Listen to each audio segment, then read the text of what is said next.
மரம் ஒரு நாளில் எவ்வளவு ஆக்சிஜன் தரும் கணக்கு தெரிஞ்சா வியப்பீங்க, வாங்க பார்க்கலாம். மரங்களையே நாம பூமியின் நுரையீரல்கள் அப்படின்னு சொல்லி அழைக்கிறோம் தெரியுமா? ஒரு மனிதன் ஒரு நாள் ஆக்சிஜன் தேவையை சமாளிக்க எத்தனை முதிர்ந்த மரங்கள் தேவை தெரியுமா? தமிழ்நாட்டில் அதிகம் ஆக்சிஜன் தரக்கூடிய மரங்கள் எவை?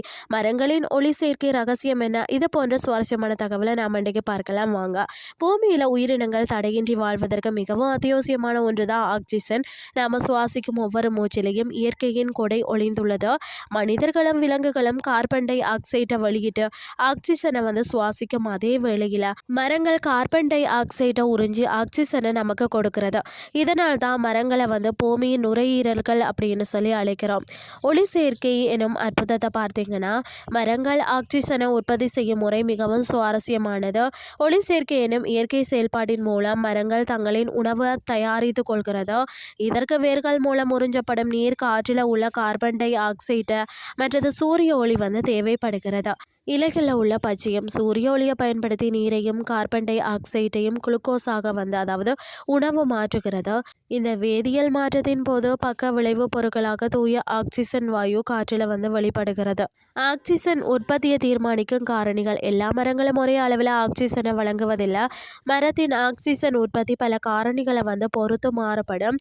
முதிர்ந்த அடர்த்தியான கிளைகளும் அதிகமான இலைகளும் கொண்ட மரங்கள் அதிக அளவு ஆக்சிஜனை வெளியிடுகிறது. பெரிய மற்றும் அதிக எண்ணிக்கையிலான இலைகளை கொண்ட மரங்கள்ல ஒளி சேர்க்கை வேகமாக நடக்கும். சுற்றுப்புறத்தில் சூரிய ஒளி, சரியான நீர் வசதி மற்றது மாசற்ற காற்று இருக்கும் அந்த இடங்கள்ல மரங்களின் ஆக்சிஜன் உற்பத்தி திறம்பட இருக்கும்னே சொல்லலாம். தமிழ்நாட்டின் வானிலை மற்றும் மண்ணிற்கு ஏற்ற சில மரங்கள் மற்ற மரங்களை விட அதிக அளவு ஆக்சிஜனை உற்பத்தி செய்யும் திறன் கொண்டவை. அரச மரம் மற்றது ஆலமரம். இவை அதிக அளவு ஆக்சிஜனை தருவதுடன் காற்றை சுத்திகரிப்பதிலேயும் முதன்மையாக நிற்கிறது. அடுத்தது வேப்ப மரம். இயற்கையான கிருமி நாசினியாக செயல்பட்டு தூய ஆக்சிஜனை தருகிறது. மூங்கிலை பொறுத்த வரைக்கும் மிக வேகமாகவும் அடர்த்தியாகவும் வளர்ந்து அதிக அளவு ஆக்சிஜனை வெளிவிடும் தாவரங்களில் ஒன்றாகவும் இது இருக்கிறது. ஒரு முதிர்ந்த மரம் ஒரு நாளில் சராசரியாக சுமார் 320 கிராம் ஆக்சிஜனை ஆண்டுக்கு சுமார் பார்த்தீங்கன்னா 100 முதல் 118 கிலோகிராம் அல்லது 220 தொடக்கம் 260 பவுண்டுகள் உற்பத்தி செய்கிறது. ஒரு ஆண்டுக்கு உற்பத்தியை 365 நாட்களால் வகுத்தால் ஒரு மரம் ஒரு நாளில் வழங்கக்கூடிய ஆக்சிஜன் பார்த்தீங்கன்னா சுமார் 270 முதல் 320 கிராம் ஆகும். ஒரு மனிதனுக்கு ஒரு நாளைக்கு சுமார் 740 கிராம் ஆக்சிஜன் தேவை.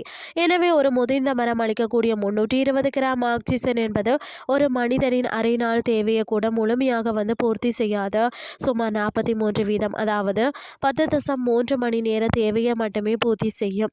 இதில் இருந்து ஒரு மனிதன் தன் வாழ்நாளில் தினசரி ஆக்சிஜன் தேவையை முழுமையாக பெற குறைந்தபட்சம் 2 முதல் 3 முதிர்ந்த மரங்கள் தேவை என்பது தெளிவாகிறது.